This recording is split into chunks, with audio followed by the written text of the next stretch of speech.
শোন না শোন না মা, আমার না কিরম দম বন্ধ হয়ে আসছে। ও শোনা মা, আজকে তুমি বরং আমার সাথে ঘুমাও। হ্যাঁ ঠিক আছে ঠিক আছে মা, ঠিক আছে।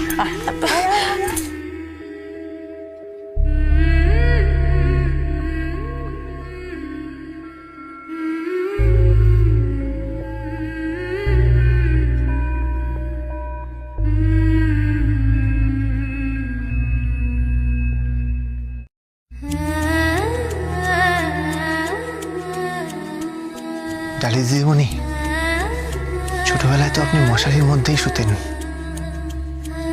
আপনার হয়তো মনে নেই, আমার মনে আছে, মনে আছে আমার।